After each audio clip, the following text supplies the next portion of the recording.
நண்பர்களை நீங்கள் பார்த்து கொண்டு இருப்பது உங்கள் கௌசிகா ரிவ்யூ. சரி வாங்க வீடியோக்குள்ள போய் என்ன நடக்க போகுது அப்படின்னு சொல்லிட்டு பாத்தீங்கன்னா, இந்த ரேணுகா யாரா இந்த ரேணுகா திடீர்னு எப்படி எங்கிருந்து முளைச்சு வந்தா, ரேணுகா செத்துட்டா அப்படின்னு சொல்லிட்டு விஜய் மேல கேஸ் போட்டு விஜயை அபாண்டமா ஜெயில தள்ளி ஒரு பக்கம் விஜயை அசிங்கப்படுத்த முடியாத அளவுக்கு அசிங்கப்படுத்த ஆளாகிட்டாங்க.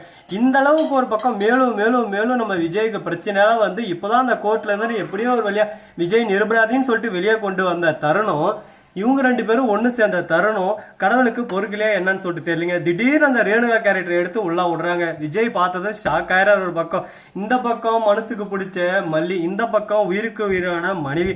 இவங்க ரெண்டு பேர்ல இப்ப யாரு? கடவுள் என்கிட்ட ஒன்னு பறிச்சுட்டாருன்னு சொல்லிட்டு ஒன்னு கொடுத்தாரு. ஆனா இப்ப ரெண்டுமே பறிக்காம என்கிட்ட கொடுத்தா நான் என்ன பண்ணுவேன், ஏது பண்ணுவேன்? ரேணுகாவுக்கு துரோகம் பண்ணவும் முடியாது, ரேணுகா உயிரை கொடுக்குறான்னு சொல்லிட்டு தெரிஞ்சு அதே சமயத்துல மல்லி என்ன நம்பி வாழ வந்துட்டா, அவளை விட்டு கொடுக்கவும் முடியாது. நான் என்ன பண்ணுவேன் ஏது பண்ணுவேன்னு சொல்லிட்டு தெரியாம அப்படியே சும்மா மண்டே கிரகன்னு பிச்சு நிற்கிற நம்ம விஜய் ஒரு பக்கம். இதே ஆடியன்ஸ் எல்லாருக்கும் ஒரு புதுவிதமான ஒரு ட்விஸ்டா இருக்கு. இந்த ட்விஸ்ட் யாருக்குமே எதிர்பார்க்கல, யாருக்குமே பிடிக்கல. ரேணுகா எதுக்காக வந்தா, ரேணுகா வந்திருக்க கூடாது, அது எப்படி ரேணுகாவை வர வைக்கல, இப்ப மல்லியோட வாழ்க்கை என்ன ஆகும், மல்லியா கேரக்டர் தான் இதுல கரெக்டா இருக்கு. அப்படி மல்லிகாவை இந்த கேரக்டர்ல இருந்து விலக்கிட்டு ரேணுகாவை பர்மனண்டா வைக்கிற மாதிரி இருந்தா மல்லி சீரியல் ரன் ஆகாது அப்படின்ற மாதிரி எல்லாரோட ஆடியன்ஸோட பேச்சுவார்த்தைகள், அவங்களோட கருத்து கணிப்பு எல்லாமே இந்த மாதிரி தான் ஒரு அளவுக்கு போயின்னு இருக்கு.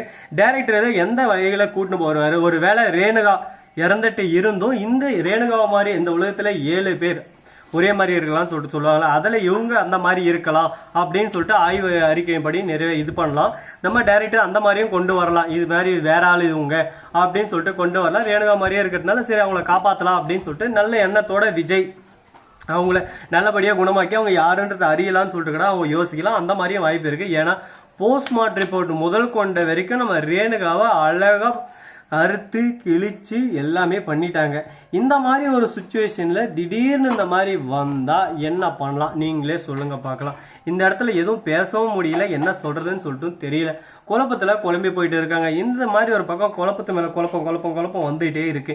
இதெல்லாம் எங்க போய் முடிய போகுதுன்னு சொல்லிட்டு தெரியல. எல்லாமே அந்த கடவுள் மேலதான் நம்ம பாரத்தை போட்டு அடுத்து என்ன பண்ணலாம்னு சொல்லிட்டு அடுத்தபடியா நம்ம யோசிச்சுன்னு மூவ் பண்ண போய் ஆகணும். வேற வழி இந்த இடத்துல இல்ல, நமக்கு ஆப்ஷனும் இல்ல.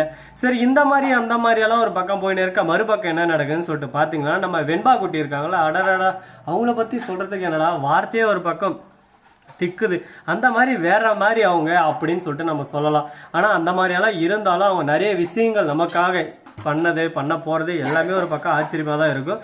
ஏன்னா அந்த அளவுக்கு ஒரு பக்கம் அட்ராக்ஷன்ல எல்லாமே அவங்க பர்ஃபெக்டா இருக்காங்க. சரி போனதெல்லாம் போயிருச்சு, இதுக்கப்புறம் என்ன பண்ண போறோம் ஏது பண்ண போறோம் அப்படின்னு சொல்லிட்டு பாத்தீங்களா, நம்ம கதிரேசன் இருக்காருல்ல, அவரு இருந்து இவன் என் பொண்ணு இல்லை அப்படின்னு சொல்லிட்டு அவரே அடிச்சு சொல்றாரு. என் பொண்ணு இவன் கண்டிப்பா இருக்கிறதுக்கு வாய்ப்பு இல்லை அப்படின்னு சொல்லிட்டு சொல்றாரு. கதிரேசன் நீங்க எப்படி சொல்றீங்கன்னு சொல்லிட்டு கேட்கறேன். என் பொண்ணு போஸ்ட்மார்ட் பண்ண முதல் கொண்டு அவளை எரிச்சது முதல் கொண்டு அவள் ஃபேஸை பார்த்து தான் நாங்கள் எல்லாமே பண்ணோம். அப்போ அவன் ஃபேஸை யாராவது மாற்றி வச்சுப்பாங்களா, என்ன பேசுறீங்க, டிஎன்ஏ டெஸ்ட் எடுத்து பார்த்தலான்னு பார்க்குற போது உண்மை தெரிய வருது. இவங்க டிஎன்ஏ டெஸ்ட்ல ஓகே ஆயிடுறாங்க. அந்த இடத்துல நம்ம கதிரேசன் உண்மையை சொல்ல வேண்டிய தருணம் வந்தது. எனக்கு ட்வின்ஸ் குழந்தை ஃபர்ஸ்ட் பிறந்தவங்க, அதுல ஒருத்தி நான் தொலைச்சிட்டேன், எங்க போனா என்ன ஆனான்னு சொல்லி தெரியல, 2 பேரும் ஒரே மாதிரி தான் இருந்தாங்க, அவங்க தான் இவங்க அப்படின்னு சொல்லிட்டு எல்லா உண்மையும் சொல்ல வராங்க. போஸ்ட்மார்ட்டம் ரிப்போர்ட்ல சிசிடிவி கேமரா செக் பண்ற போது அங்க எல்லாமே ப்ரொசீஜர் படியே நடந்தது, எல்லாமே ரேணுகா தான். அடாடாடா அப்படின்னா இப்போ சொன்னதான் கரெக்டா, அப்ப நம்ம கதிரேசன் பொய் சொல்லியா அப்படின்னு சொல்லிட்டு பார்த்தா கதிரேசன் உண்மையா பொய் சொல்லல, அவர் சொன்னது எல்லாம் உண்மை. இப்பதான் மல்லிக்கு உயிரே வருது. எப்படியோ ஒன்னுடா எப்பா நம்மளை விட்டு போயிடுவாருன்னு இந்த விஜய் நம்மளை விட்டு போக மாட்டாரு இனிமே அப்படின்னு சொல்லிட்டு சந்தோஷப்படுறாங்க. ரேணுகாவை குணப்படுத்தி ரேணுகாவுக்கு நல்ல ஒரு வாழ்க்கை அமைச்சு தரணும்னு ஆசைப்படுறாங்க. அந்த மாதிரி நடக்குமா நடக்காதா, இனிமே என்ன நடக்க போகுது அப்படின்ற ஒவ்வொரு விஷயத்தையும் பார்க்க போறோம். நம்ம வெண்பா ரேணுகாவை பார்த்ததும் அம்மானு கட்டி பிடிச்சிடறாங்க. என் அம்மா என்னை விட்டு போகக்கூடாதுன்னு சொல்லிட்டு அவங்கள அம்மா அம்மா அம்மான்னு கொஞ்சம் ஆரம்பிச்சிட்டாங்க. இப்போ என்ன பேசுறது ஏது பேசுறதுன்னு சொல்லிட்டு தெரியாம, பேசவும் முடியாம, மெல்லவும் முடியாம, கில்லவும் முடியாம, அறுத்து எரியவும் முடியாம, குழப்பத்துக்கு மேல குழப்பம் அவங்களுக்கு வந்துகிட்டே இருக்குங்க.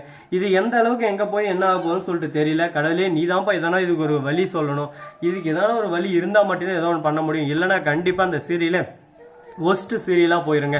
சரி போனதெல்லாம் போயிருச்சு, இதை நம்ம ஒரு பக்கம் ஒதுக்கி வச்சாலும் மறுபக்கம் என்ன நடக்குதுன்னு சொல்லிட்டு பாத்தீங்களா, நம்ம மல்லி இருக்காங்கல்ல, அவங்க இருந்துன்னு விஜய் நீங்க எதுக்கும் கவலைப்படாதீங்க, ரேணுகாவை பார்த்துக்க வேண்டியது ஏன் பொறுப்பு அப்படின்னு சொல்லிட்டு சொல்றாங்க. ரொம்ப நன்றி மல்லி, எனக்காக நீ எவ்வளவோ கஷ்டம் நஷ்டம் துக்கம் துயரம் எல்லாமே தாங்கின்னு இருக்க. இந்த அளவுக்கு எந்த ஒரு பொண்ணு எனக்காக இந்த அளவுக்கு கஷ்டத்தை தாங்க மாட்டா. அரவிந்த் நீங்க எதுக்கும் கவலைப்படாதீங்க, கண்டிப்பா நல்லதே நடக்கும் அப்படின்னு சொல்லிட்டு ஆறுதல் சொல்றாங்க. அன்னபூர்ணியும் சொல்லு இருக்காங்க. ஆனா அதே சமயத்தில் நம்ம வெண்பாவை எப்படி சமாளிக்க போறாங்க, வெண்பாவுக்கு எப்படி சொல்லி புரிய வைக்க போறாங்கன்னு சொல்லிட்டு தெரியல. வெண்பா குழப்பத்துக்கு மேல குழப்பத்துல ஒரு பக்கம் போயின்னு இருக்காங்க. அவங்களோட குழப்பம் இன்னும் தீராம அதிகரிச்சுனே இருக்கு. இது எங்க போய் முடிய போகுது, என்ன ஆக போகுதுன்னு சொல்லிட்டு கூடிய விரைவில் கூடிய சீக்கிரம் நம்ம 1 by 1 பார்த்து தெரிஞ்சுக்கலாம். அதுக்கு முன்னாடி இந்த வீடியோ உங்களுக்கு பிடிச்சிருந்தா லைக் பண்ணுங்க, கமெண்ட் பண்ணுங்க, ஷேர் பண்ணுங்க, டிண்டிங் பெல்ல தட்டி விட்டு போங்க. அப்பதான் நாம போற அடுத்தடுத்த வீடியோ உங்களுக்கு உடனுக்குடன் நோட்டிபிகேஷன்ல வந்து கொண்டே இருக்கும். மிக்க நன்றி. தேங்க்ஸ் ஃபார் வாட்சிங். Tata, see you. நன்றி, வணக்கம், வந்தனம், வருகை தருக.